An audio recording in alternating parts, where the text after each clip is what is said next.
The forest carried many stories, but none were as quiet and sorrowful as the story of the young woman, once known by a name, now forbidden to speak. She walked through the cold morning mist like a shadow that did not belong to the world. Her hair was tangled by the wind, her clothes worn thin by long travel, and her steps light, as if she feared the earth might reject her if she pressed too hard. She had not spoken in months. She had no right to. Her pack had taken her name, and with it, every piece of her identity. Among wolves, losing one's name was the deepest punishment. A wolf without a name was not meant to be remembered. She was meant to fade. She was meant to be nothing. But the world did not forget her as easily as her pack hoped. The trees still turned to watch her. The wind still carried her scent, like a message not yet delivered. Something in the land whispered that her story was far from over. She did not know this. She only knew loneliness. Every morning, she woke to the sound of her own breathing, surprised she was still here.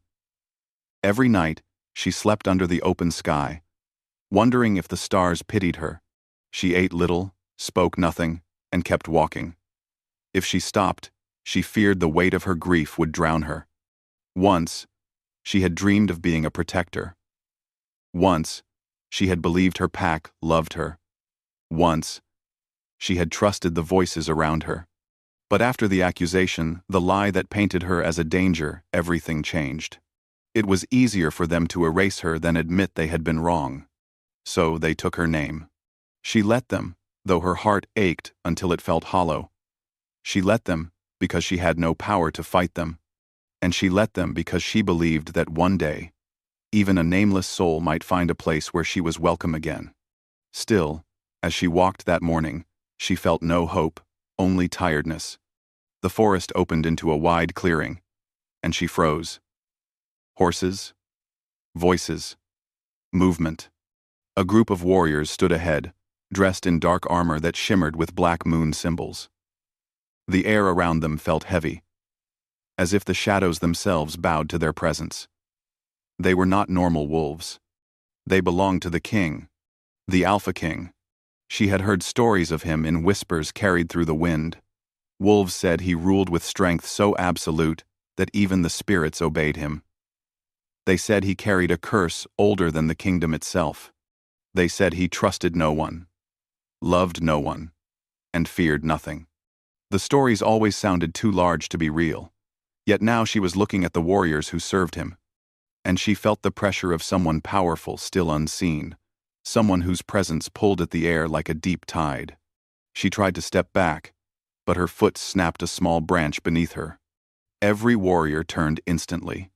She flinched and lowered her head, hoping they would think she was just another wanderer, or maybe a lost traveler. Anything other than a nameless wolf. One of them stepped forward, his voice sharp. "Show yourself." She didn't answer. She couldn't. The silence made them tense. She felt their eyes study her clothes, her scars, her quiet posture. They saw something strange in her, and curiosity flickered among them. Then the air shifted. A colder wind swept across the clearing, and the warriors bowed their heads without hesitation. She felt it before she saw him, the pull of something dark, powerful, and ancient. It was like sensing a storm long before it reached shore. The Alpha King stepped from the shadows between the trees. He was tall, his presence steady and quiet, like a moonless night. His cloak was black as midnight, and his eyes carried a depth that made her heart stumble. It was not anger in them, not suspicion. It was something older, something that felt like memory. He looked at her as though he had seen her before, though she knew that was impossible. She lowered her gaze, fearing what it meant to meet a king's eyes without permission. The king spoke, his voice calm yet strangely gentle. "You walk alone." She said nothing. "You have no pack with you," he added. Still, she remained silent. One of the warriors stepped forward. "Your Majesty, she may be a rogue." "No," the king said quietly. The warrior fell silent immediately. The king studied her again slowly, as if trying to understand a puzzle only he could see. "There is a reason you do not speak," he said. "It is not fear, nor disrespect." Her breath caught. He saw too much. He took another step closer. She wanted to step away, but her feet refused to move. Something about him felt familiar. Not safe exactly, but steady, like a hand she once trusted long ago. She did not understand the feeling. The king extended a hand, not touching her, only offering space for her to respond. "If you speak, perhaps I will understand what brings you alone into my lands." His voice was soft, not demanding. She opened her mouth, then closed it again. The words could not come. Her throat tightened. Her name hovered at the edge of her memory, like a fragile flame in the wind. He watched her struggle. Instead of impatience, his expression shifted into something she did not expect. Mild pain, almost sadness. "You cannot speak," he said. "Not because you choose silence, but because silence was forced upon you." Her chest tightened. The king inhaled slowly, his eyes drifting over her as if he could sense the pieces of her story without needing her voice. Then his gaze dropped to the small marking on her wrist, the faded symbol burned there long ago by her pack's lawkeepers. The symbol of namelessness. His jaw tensed. Not in anger at her, but at something far away, something inside himself. "They took your name." Her eyes widened. No one had said it out loud since the day it happened. She had never expected a king to speak it with such quiet understanding. He took one more step. "Tell me," he murmured. "What did they call you before they abandoned you?" Her heart stumbled. She wanted to run. She wanted to hide. She wanted to answer. All at once, her emotions pressed against her. Sharp and overwhelming. She had not heard her name spoken in so long that she feared it no longer belonged to her. But the king's voice carried something strange, something warm. "Say it," he whispered. She felt tears gather in her eyes. The memory of her name rose in her mind like a distant star returning after a long night. Her lips parted, but no sound came. The king leaned slightly closer, his tone almost a breath. "Your name." She could feel it on the tip of her tongue. The word she had lost. The word that once made her whole. Her heart beat faster, trembling with the weight of the moment. The warriors around them watched silently, confused by their king's unusual behavior. But the king did not look away from her. He repeated, softer this time, "What is your name?" And this time, the forgotten syllables finally slipped past her lips, weak, trembling, but real. Her name. The king's eyes widened, then softened with something deep and unreadable. For the first time in many years, she felt seen. Truly seen. Her knees weakened. Something old and powerful stirred in the air between them, like fate waking from a long sleep. A quiet, ancient magic rippled through the clearing. So soft the warriors did not notice, but the king did. He whispered her name again, slowly, as if tasting a truth he had waited years to find. In that moment, the world seemed to pause. And in that pause, she understood one thing. Her life was no longer drifting toward nothingness. It was drifting toward him. It drifted through the clearing like a soft breath, almost shy after so many silent months. She half expected the earth to tremble, or the sky to shift. But nothing dramatic happened. Only the Alpha King reacted, and his reaction was enough to change everything. He stood still, as if the sound had touched something deep inside him.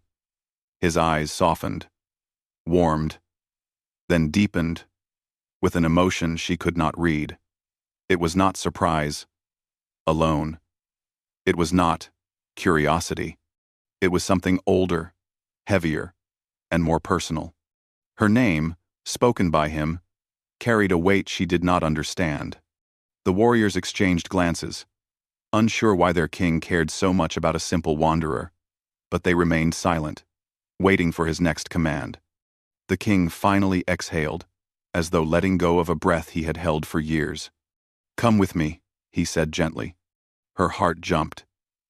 She looked up in fear, then down quickly, unsure whether she had the right to refuse or obey. I cannot," she whispered, the words shaky from lack of use. "I am not allowed near any pack. I have no place." The king's gaze grew firm but not unkind. "You have a place now." She stared at him, confused. No one had offered her anything since the day her life fell apart. She wondered if he was speaking out of duty, curiosity, or something else entirely. The king turned to his warriors. "Prepare the horses." One of them approached her with a gentle but unsure expression. "My lady, you may ride with us." The title made her flinch. Lady. She had forgotten what it felt like to be spoken to with respect. She looked at the king again, still uncertain. "Why me?" she asked softly. The king's answer was quiet, as though he chose every word. "Because your name was not meant to disappear, and because something in you calls to something in me." His words made her chest tighten. They sounded impossible, almost unreal. How could a powerful king feel anything for someone like her? She shook her head slightly, trying to clear her thoughts. The king stepped closer, closing the distance between them. His presence was calm, not overwhelming, but it carried a strength that made the air feel warmer around him. "Walk with me," he said. Before she could think, he offered his hand. Not a command, an invitation. For a moment she hesitated, remembering how the world had treated her before. But she also remembered the kindness in his eyes when he asked her name. Slowly, carefully, she placed her hand in his. Warmth traveled through her. He led her toward a dark horse with silver markings on its mane. The saddle looked more like a throne than a seat, carved with symbols of moon and shadow. The king helped her mount, his touch steady and respectful. Then he climbed onto his own horse, beside her. The warriors formed a protective circle around them as they began their journey toward his fortress. The forest path stretched wide and quiet. The sunlight filtered through high branches, painting soft patterns on the ground. Yet the air carried something heavy: curiosity, fate, and the soft hum of unanswered questions. She kept her hands stiff on the reins. She had not ridden among others in so long that she almost felt like she was breaking some ancient rule. "You do not need to fear my people," the king said, sensing her tension. I am not used to company," she admitted. "Then you may ride beside me until you are comfortable," he replied simply. She glanced sideways at him. "Why do you say such kind things?" He looked ahead at the path. "Because truth does not need to be harsh to be real." His answer was calm, but she felt something deeper behind it, a layer of quiet pain that he rarely showed. She wondered what kind of burden a king carried, if his voice sounded like that. They rode in silence for a while, but it was not uncomfortable. It felt strangely peaceful, like the forest itself approved of their shared quiet. Finally, she gathered the courage to speak again. "You said, 'Something in me calls to something in you.' What did you mean?" "Mean? Our app." The king kept his eyes forward, thoughtful. "I do not fully know yet, but I feel a pull, a recognition, as if the world has whispered your name to me before, even when you could not speak it." Her breath caught. "That is impossible." "Perhaps," he said softly. "And yet I feel it." His honesty made her heart flutter with a mix of fear and longing. No one had ever spoken to her like that. No one had ever looked at her with such steady attention, as if she mattered. She swallowed, unsure how to respond. When they reached the edge of the forest, she saw his fortress rise in the distance, tall stone towers, wrapped in silver banners, built on a cliff that overlooked a vast valley. It looked both strong and lonely, like the king himself. The closer they came, the more her heart raced. "I am not sure I should enter such a place," she whispered. "I don't belong there." The king slowed his horse. You belong where I say you belong. She stared at him, unsure if his words were comforting or frightening. His tone was not harsh, yet the weight of his authority was clear. She had never stood close to someone with so much power before, and yet, his voice made her feel safe, not trapped. As they crossed the main gates, the guards bowed deeply to the king. Some glanced at her, surprised to see an unknown girl riding beside their ruler. But none questioned him. Inside the fortress walls, sunlight shimmered on polished stone. Flowers grew in carved gardens, and quiet fountains filled the air with gentle music. It was more beautiful than she expected from a place whispered to be cursed. The king dismounted and offered his hand again. Come. She stepped down carefully, feeling small among the tall towers and graceful archways. The palace halls were wide and bright, lit by soft silver torches that glowed without fire. You may stay in the east wing, the king said. It is peaceful there. She shook her head immediately. I cannot take a room in your palace. I do not deserve. And work. He stopped walking and turned to face her. Do not decide your worth based on those who cast you away. Her eyes stung, but she looked down so the tears wouldn't show. The king's voice softened further. You were wronged. I do not know how yet, but I see it in your eyes. And I will not let the world treat you as less than what you are. She felt her heartbeat in her ears. She had never met someone who saw past her silence so easily. It scared her, and comforted her at the same time. He stepped back and gestured down the hallway. Come. I will show you. As they walked, she sensed something strange in the palace. A soft murmur in the air, like distant voices calling her name. She paused, confused. Do you hear that? She asked. The king stiffened. Yes, he said quietly. I always hear them. What are they? He did not answer at first. His jaw tightened, and a shadow passed across his expression. They are part of an old bond, he finally said. She frowned. Important? She about important? He looked at her then, truly looked, and the intensity in his gaze made her breath catch. They whisper your name, he said softly, as if you are the one they have waited for. Her stomach fluttered with fear and wonder. I do not know yet, he admitted. But I will find out. They reached the door of her room, a soft, warm space with gentle fabrics and moon-painted walls. She stepped inside, overwhelmed by the kindness. No one has treated me this gently in a long time, she whispered.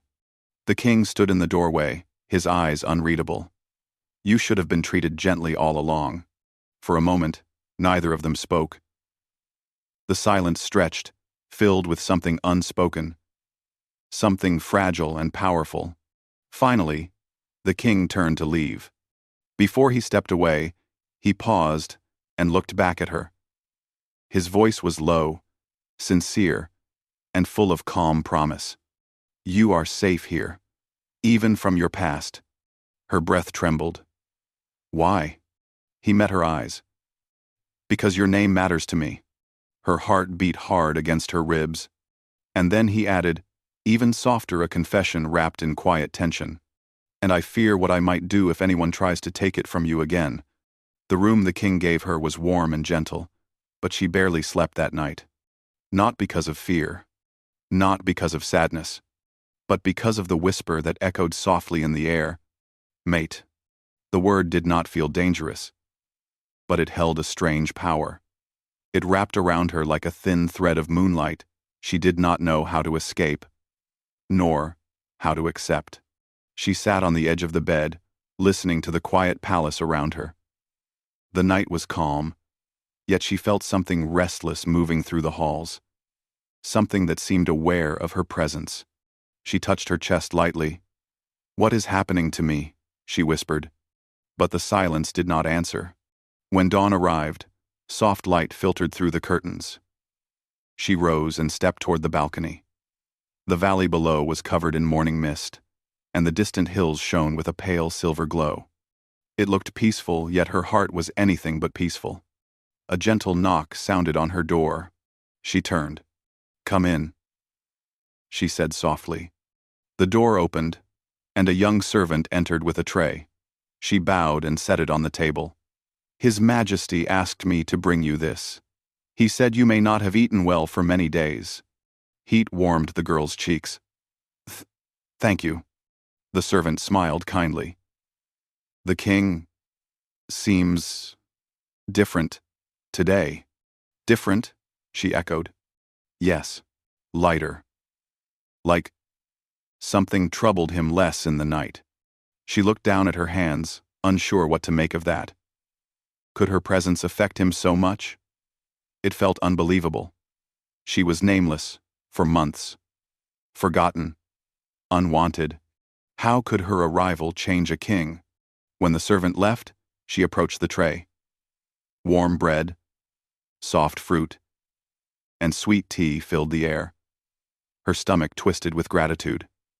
She had not seen such food in a long time. As she ate, the soft whisper returned. "Mate, mate." She set the cup down, breathing deeply. The whisper faded, almost politely. She didn't know if she was imagining things, or if something truly mystical followed her. Either way, she felt a gentle pull, as if the palace itself guided her toward someone, toward him. She stepped into the hallway, unsure if she was being foolish. The palace was quiet, but not empty. Guards bowed when she passed, though she kept her eyes lowered, still not used to being seen with respect. The corridors led her to a grand door carved with moon symbols. She felt an invisible warmth around it. Like the door itself recognized her steps. She hesitated. Then the door opened on its own. The Alpha King stood inside. He was facing a tall window, the morning light casting soft gold across his dark clothes. He didn't turn immediately, yet she sensed he knew she was there. The air around him felt heavier today, not dangerous, but full of energy, like the quiet before a storm. He finally turned, and his eyes met hers. Something in his gaze softened instantly. "You should rest," he said. "Your journey was long." "I did rest," she replied quietly, "but my thoughts did not." He studied her face, as if reading every emotion in her eyes. "And what thoughts kept you awake?" She looked down. "Voices," she admitted. "Soft ones. They whisper sometimes." His expression changed, not in shock, but in understanding. "I hear them too," he said. She lifted her gaze again. "What are they?" The king walked toward her, slow and steady. "They are shadows of an old bond. A bond tied to my power. A bond tied to a prophecy." She swallowed. "And they whisper my name." He nodded, standing only a few steps away. "Yes, they do." Her heart raced. "Why? How do they know me?" He shook his head slowly. "I do not know yet. But I have felt their restlessness since the day you entered my lands." A soft wind passed between them, though no windows were open. It brushed her hair gently, like a quiet greeting. The king noticed. His voice lowered. "Do they frighten you?" She thought for a moment. "No," she said honestly. "They feel familiar, like they know me better than I know myself." His eyes warmed. "You are stronger than I thought." She looked away, embarrassed. "I am not strong." "You survived exile," he replied. "You walked alone with no name. You kept your heart gentle. That is strength." Her chest tightened with emotion she did not understand. His words held a kind of truth she had never allowed herself to believe. He gestured toward a balcony. "Walk with me." She followed him outside. The view opened across the valley, breathtaking and wide. Birds traced soft arcs in the sky, and sunlight scattered on the river far below. "This land listens closely," the king said. "It feels every shift in fate. It moves when destiny moves." She ran her fingers along the cool stone rail. "Do you think Destiny moved when I arrived? Yes, he answered, without hesitation. She turned, surprised by his certainty. His expression was steady, almost tender. Because the moment you spoke your name, a part of my curse reacted, as if it knew something I had forgotten. Forgotten? She echoed. He nodded. For years, my power has been tied to a strange silence in my heart, a space waiting for someone I never met. Her breath caught. That space, he continued quietly, shifted when I heard your name. She stepped back slightly, overwhelmed. I do not understand. Neither do I, he admitted gently. But something in you feels right. As if the world brought you to my door for a reason. Her heart beat fast. You speak as if I matter to your life. He looked at her deeply. You do. The words were simple. Soft. Yet, they carried more weight than anything she had heard in years. She felt emotion rise inside her: fear, hope, longing, confusion. She faced the valley again, breathing deeply. The king stepped closer, not touching her, only standing near enough for his presence to calm her racing thoughts. Tell me, he said. What did your old pack fear so much that they cast you away? She closed her eyes. The truth. He waited quietly. My gift, she said. I used to sense people's emotions, their real intentions, even when they lied. The king's jaw tightened slightly, though not in anger at her. That is a rare gift. They hated it, she whispered. They thought it was strange. They thought it made me dangerous. So they took my name. She felt tears threaten, but she wiped them quickly. The king's voice softened. Your gift is not dangerous. It is pure. She looked at him. You really believe that? I believe everything about you is more than the world understood. Her throat tightened with emotion she didn't dare express. For a long, gentle moment, they stood in silence. The wind brushed past them again, and she could hear the faint whisper of shadows. Mate. Mate. The king heard it too. His shoulders tensed. They grow louder when I stand near you. Do they? He hesitated, then spoke with quiet honesty. They want us to be closer. Her breath trembled. Not in a way that harms you, he added quickly, in a way that completes something old and forgotten. But I will not let destiny push you into anything you do not choose. His respect made warmth bloom inside her. Thank you. He nodded. You are not here to serve me. You are here because fate insists our paths cross. But what we do with that is our choice. She stepped away from the railing, feeling a strange energy rise inside her. I want to understand this bond, she said softly. Not because the shadows want it, but because I feel something too. The king's breath slowed, his eyes softened. He seemed almost relieved. And what do you feel? She looked at him, afraid and brave at once. When you speak, she whispered, I feel less alone. The king's expression broke into something rare, an emotion so gentle she almost missed it. You are not alone, he said. For the first time in her life, she believed it. But before she could say another word, the palace walls trembled lightly. Not with danger, but with awakening. Like something ancient had opened its eyes. A soft gust brushed her cheek, carrying a whisper clearer than ever. The bond awakens. Choose your heart. She looked up at the king in confusion. He stepped closer, eyes dark and warm. This is only the beginning, he said softly. When the bond awakens, the world will ask us to decide. Her heart raced. Decide what? He answered in a whisper that sent a shiver through her soul. Whether we walk toward each other, or turn away before destiny claims us. Part 3. N's hook. Before she could speak, a soft glow formed around her hand, a mark shaped like a crescent moon. The king's eyes widened. The bond has chosen, he breathed. But have you? It shimmered like moonlight captured in water, forming a small crescent shape on her skin. The mark pulsed gently, as if it had its own heartbeat.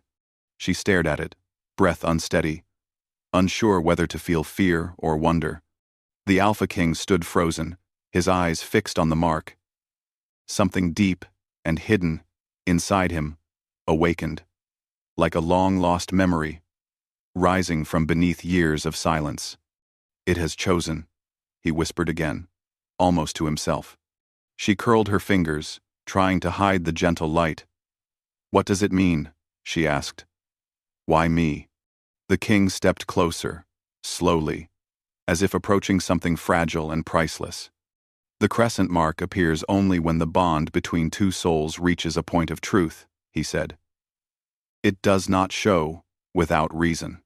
"But I did nothing," she said softly. "I did not call for this."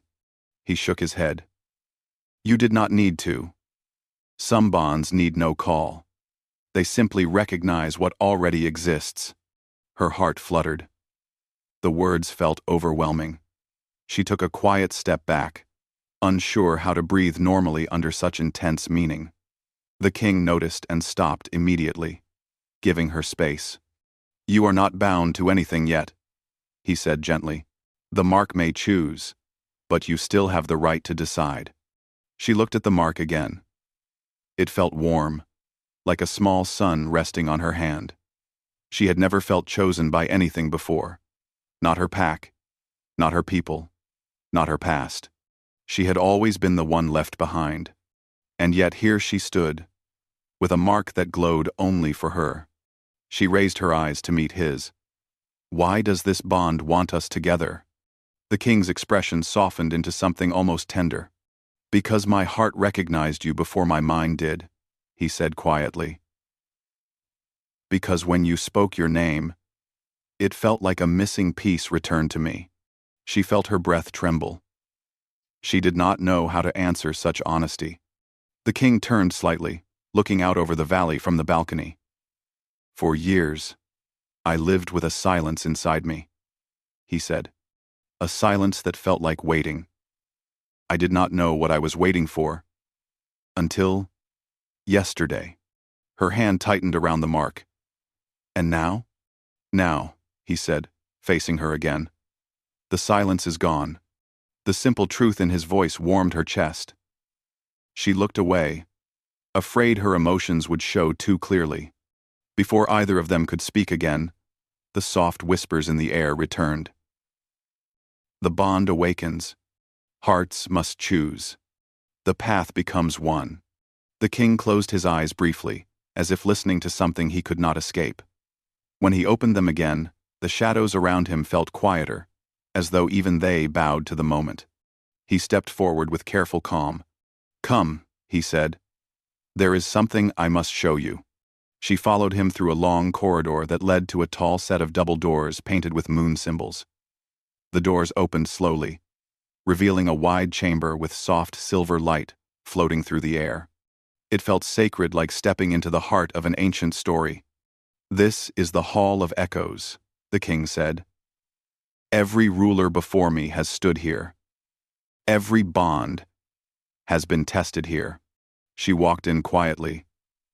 The air hummed gently, and faint shapes moved along the walls. Silhouettes of former kings and queens, their forms soft and peaceful, like memories carved from light. "What do they want from me?" she whispered. "Nothing harmful," he assured. "They seek only truth. They wish to understand the bond that has awakened between us." She nodded, though her heart raced. When she stepped further inside, the silhouettes brightened. The room responded to her presence, as if greeting her with recognition she did not yet feel she deserved. The king watched her quietly. "Do you feel their warmth?" She swallowed. "Yes, but I do not know why." He stepped closer until he stood beside her. Her hands trembled slightly. "But I am only a girl with no name." He turned to her gently. "You have a name," he said. "You spoke it yesterday. And I will keep it safe as long as I breathe." Her chest tightened with emotion so strong she had to look away. The chamber lights grew softer, like moonglow settling over water. Then, slowly, the ancient silhouettes formed around them in a circle. They moved without sound, their expressions calm and welcoming. The king whispered, "They ask a question." She turned to him. "What question?" He faced her fully.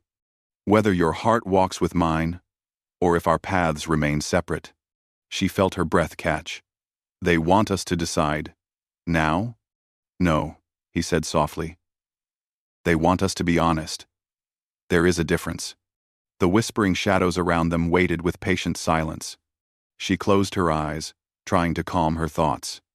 "I do not know what my heart wants," she admitted. "That is allowed." The king said gently, "You have suffered much. Trust does not return in a day." She looked at him then, truly looked, and her heart softened at the quiet sincerity in his eyes. "But," she continued slowly, "I know what I feel when I am near you." He held her gaze. "Tell me." "I feel seen," she whispered. "I feel safe. Like the world is not so heavy." The king exhaled softly, as if he had been holding his breath. "I feel the same." She stepped closer, almost without realizing. "But what if I am not who destiny thinks I am? What if I disappoint you?" "Ah, you could never disappoint me," he said, voice warm and steady. "You simply being here has already changed everything." The room brightened gently, as if the ancient shadows approved. Then the king reached out, not touching her, only offering his hand for her to take. "I will not claim anything from you," he said, "but if you choose to walk beside me, I will protect your heart as fiercely as I protect my kingdom." Her throat tightened. "And if I choose not to, I will still keep you safe," he said without hesitation. "Your freedom matters more to me than any bond." His words were soft, but they carried the weight of a vow. She looked at his extended hand. She thought of her past, the loneliness, the silence, the years without a name. She thought of the king, the warmth in his eyes, the gentleness in his voice, the way he made the world feel lighter simply by standing near her. And she thought of the mark, glowing softly on her hand. Finally, slowly, she placed her hand in his. The moment their hands touched, the chamber lit up with gentle light. The ancient silhouettes brightened, forming a soft circle around them. A warm breeze brushed her face, filled with whispers of approval.